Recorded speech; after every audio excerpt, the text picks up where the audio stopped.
This live stream is definitely no deviation from that. Just want to give a quick shout out, say thank you so much to all of you up in the San Jose area. We sent out an email. You guys contacted the Congress people, and really, it just made a difference. I just want to say thank you. Anytime we have something where we can rally around each other and support each other and make a difference, we want to be able to do that. We're definitely grassroots. And anyway, today this live stream is sponsored by Cape Properties. They are licensed in all 50 states. They're your DST expert. And they've done over 20 billion worth in transactions. They have over 115 years experience. And anyway, very excited to have them present today. And just want to remind you that we have live streams all the time, and we're going to have one on the on how to master the tenant move-in process, and that's going to be great. You'll want that, and we'll go through the different forms and what you need to know when you're moving someone in, and hopefully, if you have some bad tenants, you're getting them out, and you're getting some new good tenants in, and so that's there to help you. Just at 10 o'clock this morning, we had another one about how to recover your money in small claims court, and so we're trying to provide you with content that will help you, and even here on the live stream.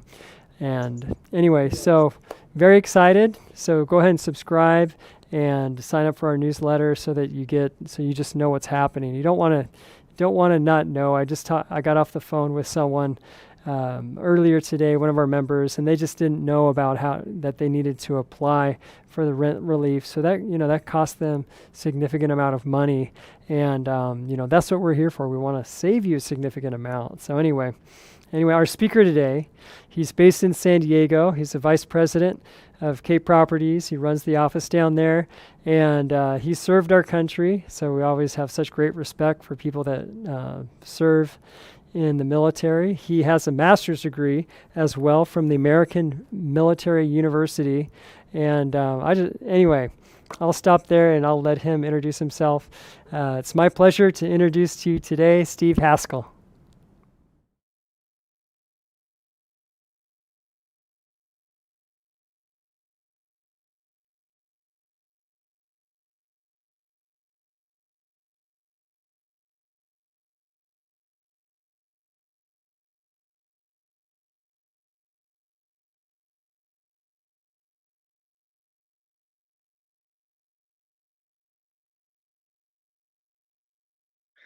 Thanks, Jeff. My name's Steve Haskell, and I'm sure Jeff already said that. I'm just dialing in here, and want to say good afternoon to everyone that dialed into the AOA seminar today. I get 20 minutes to tell you a little bit about DSTs, 1031 exchanges, and how to 1031 exchange into Delaware statutory trust properties. So I'm going to start out for the first couple minutes, talk about the 1031 to put everyone on the same level, and then talk a little bit about DSTs. Then I'll merge them together for the remaining of my 20 minutes, and then we'll have some time for question and answer afterwards. So to start off, the 1031 exchange revenue code allows investors to sell a property used for investment or business purposes and buy a replacement property used for business or investment purposes, and then defer the taxes from the sale of their relinquished property. However, there's some rules. The first rule is that the investor must purchase a second property for equal or greater value of the selling price of their relinquished property. Second, they have to identify that property in 45 days from the time they sold the property. Third, they have 180 days from the day that they sold the relinquished property to close on the property that they wish to replace their relinquished property with. Also, they have to use what's called a qualified intermediary because they're not allowed to touch the money. If someone sells a property, the money must go from escrow to a qualified intermediary, which is just an organization that holds the money for them until they identify and purchase a replacement property then that qualified intermediary will release the funds to the seller of that new replacement property. And then the investor can then defer all of their taxes from the property they just sold.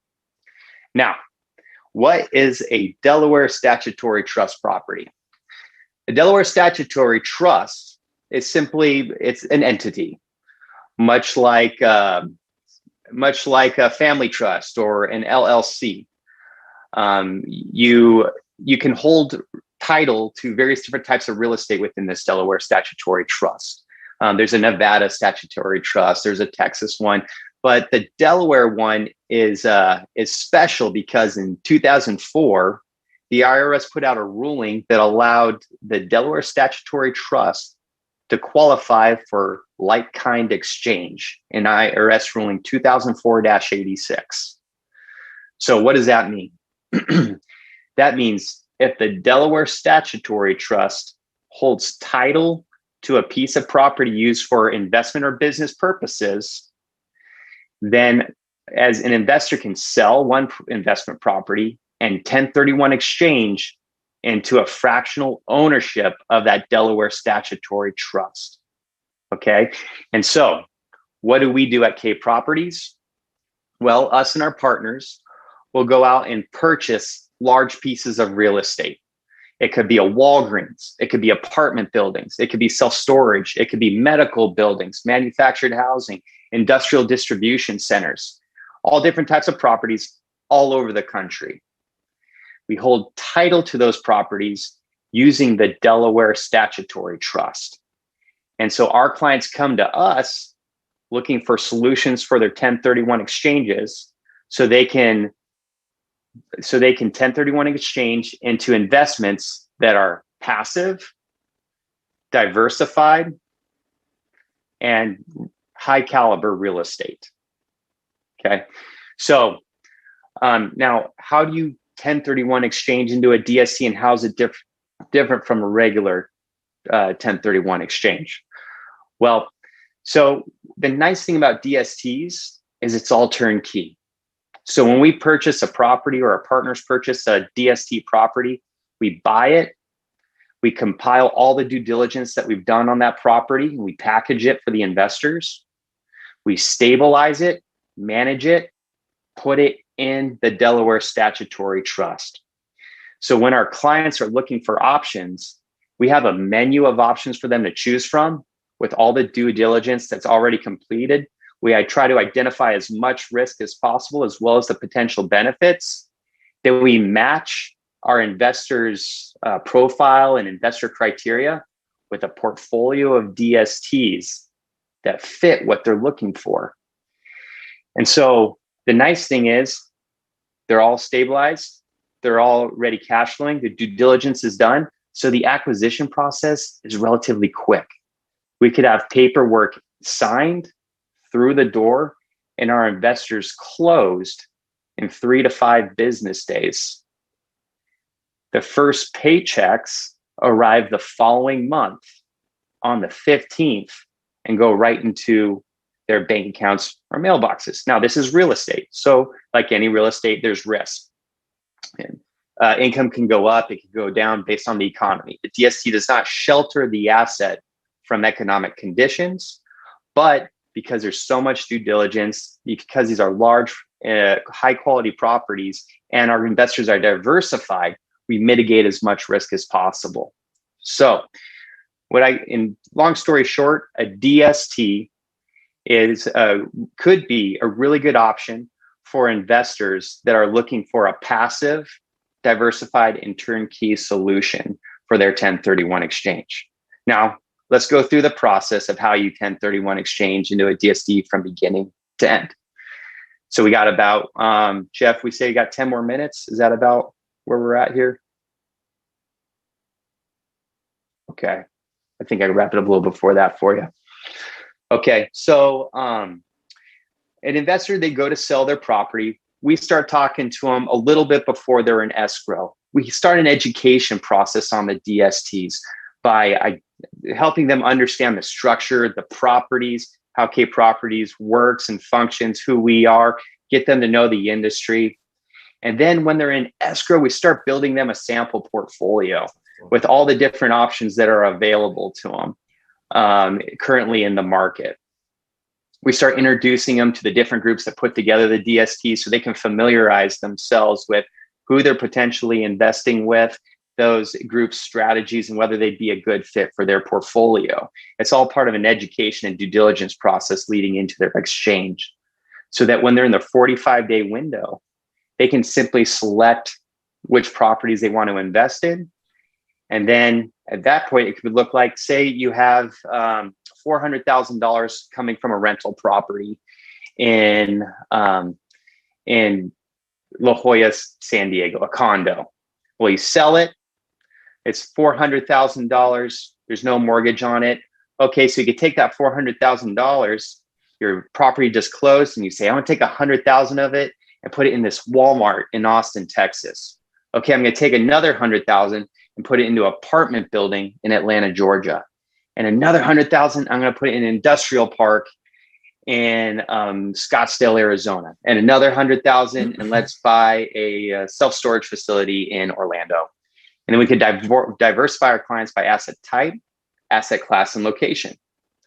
So they chose their properties, they divvied up their equity. Now, how do they identify their property? Well, you have a couple different rules that our clients typically use. One's the 3-property rule. 3-property rule is you can identify 3 properties, and then as you have to close on at least one, as long as you purchase property of equal or greater value. Well, in this situation, our investor identified 4 properties. So in that case, we would use the 200% rule. So in the 200% rule, what that means is you can, in a 1031 exchange, you can identify property up to 200% the value of the property that you just sold. So in this case, we sold $400,000 worth of property. We can identify up to $800,000 worth of property as long as we close on $400,000 of it. So in this situation, we can even identify backup IDs. So if we're getting late into the 45-day window, it's getting a little stressed. We're not sure if we want to go for the self-storage in Orlando or the Walmart in Austin. We're kind of figuring it out. Well, let's identify both. We'll have a backup, give yourself some more time, and then we'll just close on one of them. And then, so after a little bit of thinking, after a little bit of going through the details and the due diligence, we decided, heck, we're going to go with those 4 that we just mentioned. Okay, and you can close on those 4. We submit. Now, when you identify, let's take a step back. When you identify, K Properties will go to each of those groups, each of those properties, and collect information for our investors. We're going to collect the amount of money the client is intending to invest. We're going to collect the total amount of property that will be purchased with that amount of cash the investor is going to invest. We're going to collect the address of the property, and we're going to collect the percentage ownership of the DST that $100,000 is going to purchase them. We compile it in something called an Exhibit A. Now, typically, we give that to the investor to review with their CPA and qualified intermediary, and then they often sign it. On the qualified intermediary sheet that they require for ID, they say, see Exhibit A, and they attach it and they submit it. It's that easy. Now, and then if they have backup IDs, we do the same thing with the backup IDs. We want to make sure that the investor didn't go over their 200%. So we'll work with your CPA and your qualified intermediary and your brokers to make sure that all the numbers work out. And heck, maybe the investor wants to go buy another VRBO on their own, another little tiny condo on the beach for $100,000. And so they're going to go buy that. And so now we have $300,000 to play with in DSTs, and we can do a partial 1031 exchange in DSTs. Or maybe the investor wants to go buy their own property, but they're not sure if that property is going to close. Well, you can use a DST as a backup ID because you have a 200% rule. So you have $400,000. You want to go buy that VRBO in downtown Del Mar, San Diego. Well, not sure if it's going to close. We have some due diligence and we're going past our 45th day. Well, let's find a backup ID for you. That's a DST. We know it has a lot of equity in it, and it'll be there just in case you find some skeletons in the closet when you're searching for your target property. Sure enough, that condo, turns out that the title report's dirty, or there's been an environmental hazard that took place a couple of years ago. Well, okay, let's go back into the DST, and then boom, paperwork's in. 3 to 5 business days later, you close. The following month, start receiving your checks in the mail. And then all the while, K Properties will be there to be your central point of contact in case you have any questions or need to follow up or need certain tax information about your DST portfolio. Anyways, Jeff, do you have any follow-up questions to go from there? Did I make my time? Great. Oh yeah, you're fine on time. You have extra time good. if you want to take it. And we'll just, so thank you. And what I didn't mention, everyone, is that right now is a time when you can type in your questions. So if you're watching on the AOAUSA.com website, you can just type into the chat, and they'll feed that question to me. And then also if it's on YouTube or Facebook, type in a question for Steve and a question that you have about DSTs, and he can answer it for you. And so let's see. One question that I have, just your time frame. It seems like your time frame is really, really quick. What's the average time frame versus your time frame? It just seems that just kind of stuck out to me this time. I've listened to several different of these live streams about this, but tell me more about that. How are you able to do it quickly? The acquisition time frame, the time it takes to invest in a DST. Yeah. Well, I've done it in a single day where we've received paperwork in to the back from the investor. We send it to our compliance. Then we send it to the sponsor. That is the sponsor is a real estate firm that manages and puts together the DST.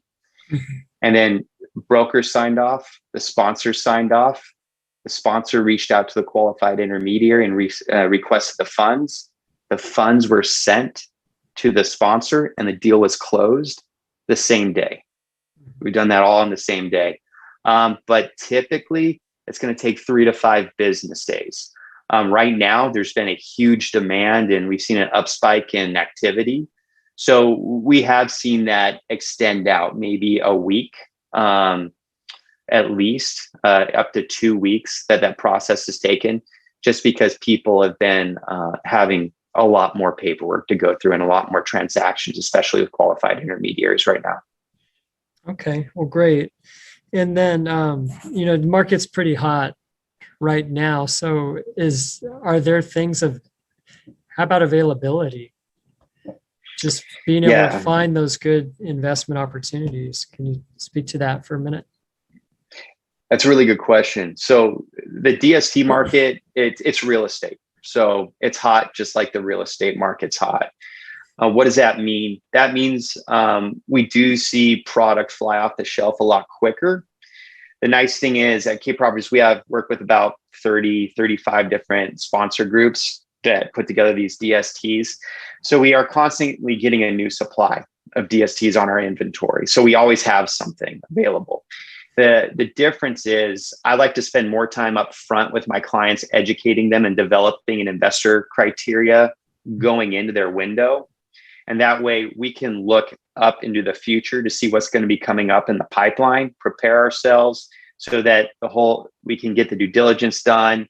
And they know exactly if they already know when they see a property, if it's something that fits for a piece of their portfolio, instead of kind of waiting around and thinking about it.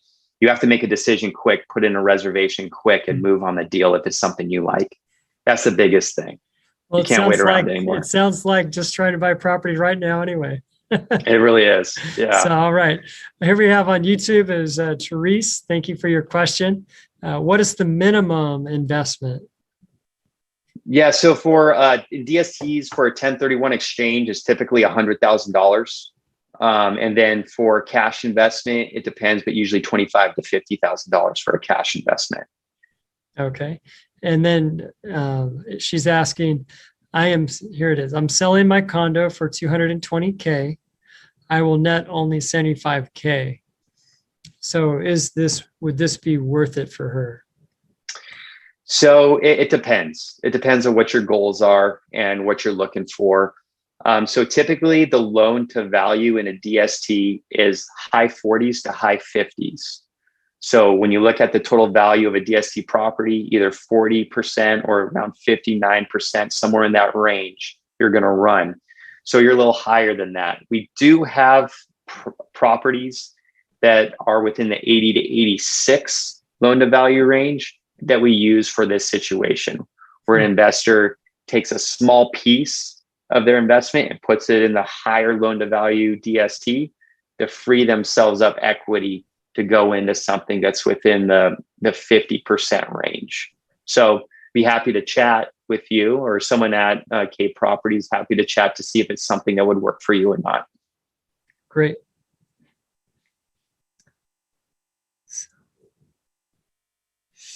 Okay.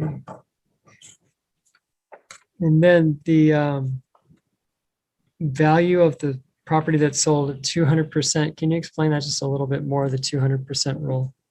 Sure. So in this situation, we'll say we sold a property for $4 million or $400,000, right? And so you're looking for a replacement property. Well, you have two that you really like. One of them is 400,000 and the other one's 400,000. You can actually identify them both, right? Because you can identify up to $800,000 worth of property, but you just have to close on one. Okay. You either have to close on, and it has to be above $400,000 as a proper, because that was the amount of the property you sold. So now here's the problem. If you identify $801,000 worth of property, then you're in trouble, because now you have to close on 95% of the property you identified. So make sure when you're filling out your ID sheet that you triple check that you didn't identify over 200% the value of the property you sold. Does that answer the question, you think? Yeah, it does, I think. Okay, good. Thank you. Right. If you have any other questions, go ahead and type those in. And I'll just, to buy little time, let people ask a question. I'll just say that, we just at 10 o'clock this morning, we did have the how to recover your money in small claims court, and that was pretty informative. So you could look at that live stream. And last week we had one about just organizing all of your property, all the information, all your communications with your tenants and everything. And that was just really neat, looking at that from leaving a legacy perspective. If you have properties and let's say you were to die, well, wouldn't it be great if you had everything in one place and there was no, well, he said, she said, and, freaking out trying to find things. And so that was kind of a neat one, that it was definitely good. And you can check that out. If you're an AOA member, you can log in and check that one out. It's about how to, something about Pathway to Wealth was the title on that one. And it's having the right system and organized. And so anyway, that was last week. And anyway, so lots of stuff that will keep on coming up. And so, yeah, if there are any more questions, we will, let me see. Yeah, I don't see any other questions right now. So thank you guys for listening. And how can Therese or anyone on the live stream, I see that your phone number and your website, email, everything is there. When are you available to talk? We pretty much work every day, even holidays, weekends, whenever. So if you submit, call in or submit an email to the contact information that's there, someone will be reaching out to you within the hour. Wow. Okay. Very good. Well, thank you, Steve, so much. Thank you for serving in the armed forces. And here we have Memorial Day weekend, and it's probably not the easiest weekend for you. I don't know of all the service that you've had, but we're definitely grateful for, everything, all the sacrifice that everybody's made over the years to so that we can have the country that we have. Any other parting words before we go? No, I just really appreciate you letting me be on here and talk about Delaware statutory trust and what we do. I think, it's not for everybody, but if you're looking to retire or you're looking to be done with your tenants, toilets, and trash and go passive, it could be a really good opportunity. Great. Thank you so much, Steve. All right. Thank you. Take care. Bye-bye.